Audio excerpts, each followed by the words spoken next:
Pendidikan masih menjadi pekerjaan rumah pemerintah Indonesia. Kualitasnya bisa dibilang masih rendah dibandingkan dengan negara berkembang lainnya. Menurut data UNESCO dalam Global Education Monitoring Report 2016, kualitas pendidikan di Indonesia hanya menempati peringkat 10 dari 14 negara berkembang. Salah satu yang masih menjadi polemik hingga saat ini adalah permasalahan tenaga pengajar honorer. Penghasilan yang sangat minim meskipun sudah mengabdi bertahun-tahun lamanya, mendorong guru-guru honorer di Indonesia sering menyuarakan aspirasinya dalam bentuk demonstrasi. Status sebagai tenaga honorer dan penghasilan yang kurang layak bukan tidak mungkin mempengaruhi kinerja para guru honorer yang kemudian berimbas pada kualitas pendidikan tanah air.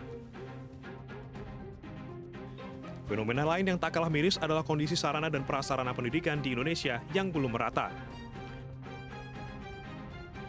Sekolah dengan bangunan tak layak, rapuh, dan bahkan hampir roboh seringkali ditemui di sejumlah daerah di Indonesia.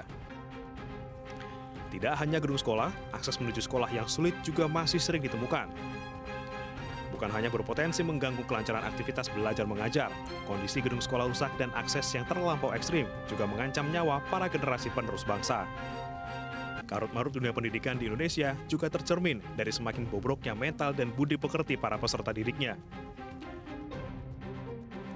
Belum hilang dari ingatan deretan peristiwa penganiayaan siswa terhadap guru yang marak menghiasi pemberitaan media nasional. Beberapa di antaranya berujung damai, namun tidak sedikit pula yang berujung pada pidana. Belum lagi fenomena perilaku peserta didik yang semakin melampaui batas dan menjadi viral di media sosial. Alokasi anggaran pendidikan sebesar 20% atau 444 triliun rupiah dari APBN 2018 sepertinya belum menjamin mampu meningkatkan kualitas pendidikan di Indonesia.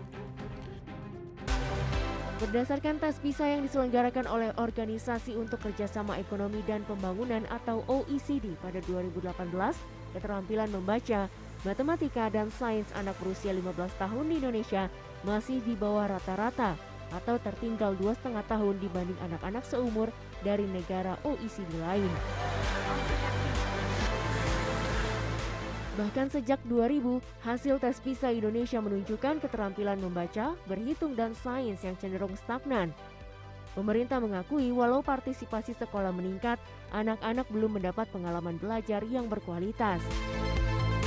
Sejumlah pakar pendidikan khawatir akan terjadinya bencana demografi jika kualitas pendidikan di Indonesia tidak diperbaiki. Data Bank Dunia pada 2020 menyebut, Indeks Pembangunan Manusia Indonesia merosot ke peringkat ke-96 dari peringkat ke-87 pada 2018. Bahkan berdasarkan data UNDP pada 2020, Indeks Pembangunan Manusia Indonesia berada di peringkat ke-107. Untuk memperbaiki kualitas pendidikan, pemerintah menyatakan akan mengubah pola penilaian di tingkat daerah dan mengubah kurikulum menjadi kurikulum merdeka. Presiden diganti, ataupun ketika Menteri Pendidikan diganti, maka kurikulum pendidikan pun ikut berganti. Jadi kesannya kurikulum ini hanya dilakukan hanya untuk uji coba saja, karena sering berganti ketika presiden itu diganti dan juga menteri pendidikan diganti. Jadi menurut saya, mungkin salah satu penyebab pendidikan di Indonesia ini kurang adanya kemajuan itu karena adanya pergantian kurikulum yang dilakukan secara terus-menerus. Jadi dampaknya bagi kami para pelajar adalah kami belum mampu memahami kurikulum yang sedang berjalan, lalu dipaksa lagi untuk beradaptasi dengan kurikulum yang baru.